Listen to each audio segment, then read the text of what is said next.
আসসালামু আলাইকুম রহমতুল্লাহি ওয়া বারাকাতুহু। হাফিজ আইটি পয়েন্ট থেকে আমি হাফিজ মুরসালিন। আমাদের শপ লোকেশন হচ্ছে নাঙ্গলবন্দ বাজার, বন্দর, নারায়ণগঞ্জ।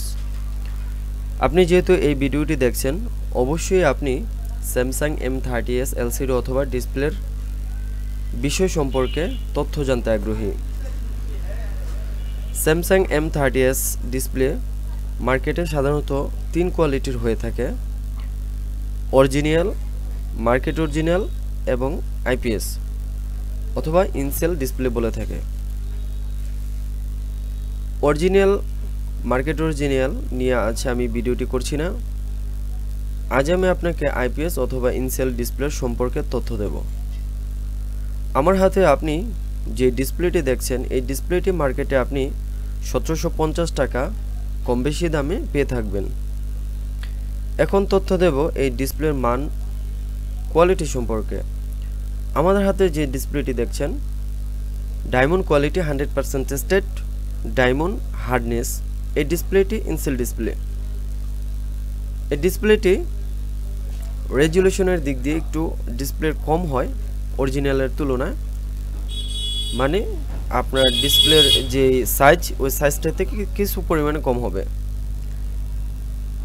এই ডিসপ্লেটি আপনারা বডির সাথে ফিটিং করতে পারবেন, কিছুটা উপরের দিকে হালকা বেশি থাকবে, ফুল ফিটিং অরিজিনাল মতো হয় না।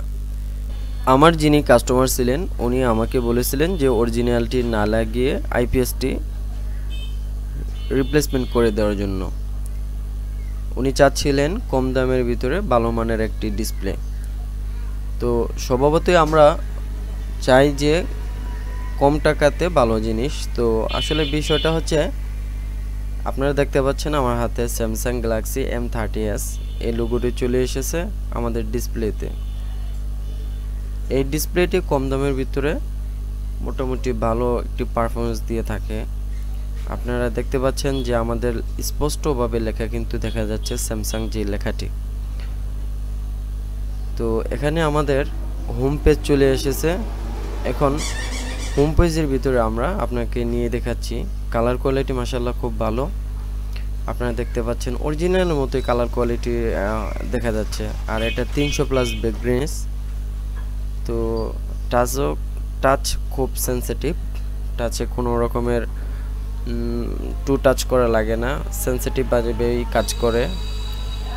তো সর্বোপরি কম দামের ভিতরে মোটামুটি আলহামদুলিল্লাহ সাকসেসফুলি রেজাল্ট দিয়ে থাকে। কিন্তু এখানে ভয় হচ্ছে যে আপনারা যখন এটা রিপ্লেসমেন্ট করবেন অথবা লাগাবেন, কিন্তু এটাকে যত্ন সহকারে পরিচালনা করতে হবে। ব্যাপারটি হচ্ছে যে আমরা দেখা গেছে হাত থেকে পড়ে গেলে, যদিও কোনো সময় হালকাভাবে পড়তো, তারপরে ডিসপ্লের কোনো আঘাত হানতো না, কিন্তু এটাতে একটু সেফলি চালাতে হবে। আপনি বুঝেনি তো, যেহেতু এটা রিপ্লেসমেন্ট করা হয়েছে, এই আর কি বিষয় আছে।